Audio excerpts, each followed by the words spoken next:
Ada seorang sahabat bernama Thauban.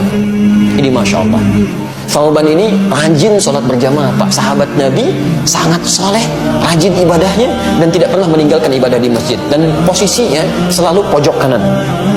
Pojok kanan. Tapi niatnya bukan ingin mojok. Niatnya bagaimana saya bisa khusyuk ibadah dan tidak mengganggu orang. Karena biasanya posisi di pojok itu pada umumnya tidak banyak singgungan dengan orang lain. Tidak banyak singgungan dengan orang lain. Maka Masya Allah, maka ketika datang ibadah, ramai masjid dan sebagainya, sampai satu ketika, saya persingkat, dalam sholat subuh, beliau tidak datang. Ditunggu oleh Nabi. Sampai Nabi bertanya begini, kemana Thauban? Radhiyallahu ta'ala anhu. Kemana Thauban? Tidak ada yang tahu. Sampai ketahuan oleh Nabi itu. Jadi satu orang nggak datang aja, oleh Nabi ketahuan, ini si fulan kemana nih? Nggak ada gitu. Tapi sahabat mengatakan, kami tidak tahu ya Rasulullah, kan? Apa yang terjadi? Ditunggu oleh Nabi. Saking seringnya sholat berjamaah, Nabi tidak ingin orang ini ketinggalan. Ditunggu sampai agak kemudian melewat, waktunya mulai berlanjut, diputuskanlah untuk dilakukan sholat. Ya, karena dikhawatirkan habis waktu subuhnya. Sholat ditunaikan, selesai menunaikan sholat, diputuskan untuk menengok sahabat tadi. Perhatikan, orang sering ke masjid, tidak ada di masjid, Nabi masih mengajak sahabat untuk menengok. Itulah jamaah. Anda tahu ketika menengok itu, ditelusuri jalan ke rumahnya, itu ternyata jarak yang ditempuh 3 jam. 3 jam.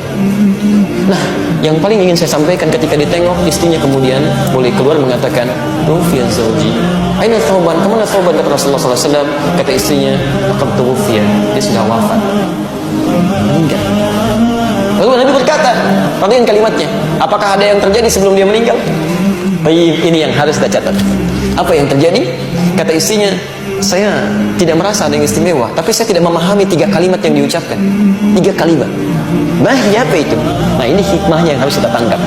Sebelum beliau meninggal dalam sakaratul mautnya, beliau mengatakan, kenapa nggak lebih jauh lagi, katanya. Kalimat pertama, saya tidak paham itu. Kalimat kedua, kenapa bukan yang baru, katanya kan? Kenapa bukan yang baru? Dan kalimat ketiga, kenapa tidak semuanya aja? Tapi Rasulullah SAW tersenyum, lantas menyampaikan, turun berita dari langit menyampaikan, teman-teman sekalian, ketika Thauban mengatakan kenapa tidak lebih jauh lagi, kita mesti pahami, sebelum seseorang meninggal dunia dalam sakaratul mautnya, itu akan ditampakkan keadaan amalnya. Nah, ini ditampakkan bahwa ketika beliau berangkat ke masjid itu ditampakkan pahala-pahala kebaikannya. Maka dia katakan, ya Allah, kenapa nggak lebih jauh lagi masjidnya? Sehingga ketika saya jalan itu mendapatkan lebih daripada itu. Bukankah langkah pertamanya mengangkat derajat di sisi Allah? Langkah keduanya menggugurkan dosa yang di bawah. Masjidnya tempatnya 25 lebih bagus daripada tempat biasa.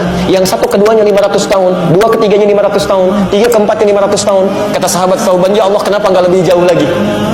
Yang kedua, ternyata ketika musim dingin beliau berjalan, beliau menggunakan pakaian double. Yang paling dalam itu pakaian barunya, yang luar pakaian lamanya. Di jalan bertemu dengan seorang kedinginan, maka dilepaskanlah pakaian yang luar yang lamanya, dipakaikan pada orang tadi supaya tidak kedinginan.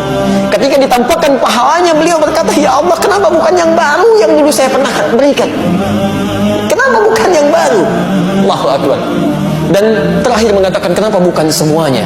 Karena beliau terbiasa bersedekah pada orang, memberikan kebaikan-kebaikan, kadang-kadang berbagi dengan orang lain. Ketika ditampakkan pahalanya, Allah, kenapa nggak semuanya aja dulu saya kerjakan?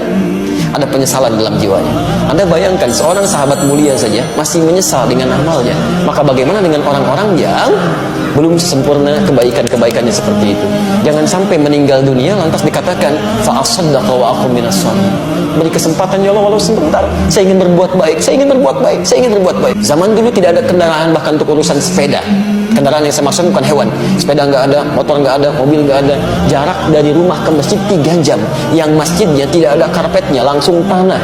Yang tiang-tiangnya pelepah kurma, yang atapnya dari daun-daun kurma. Masih mau ke masjid dengan jalan kaki. Sahabat mulia, luar biasa, dekat dengan Allah, ke surganya begitu dekat.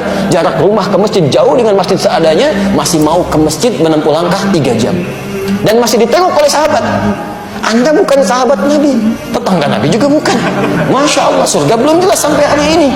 Kan hisab masih menegangkan, amalan berantakan, kurang apa lagi?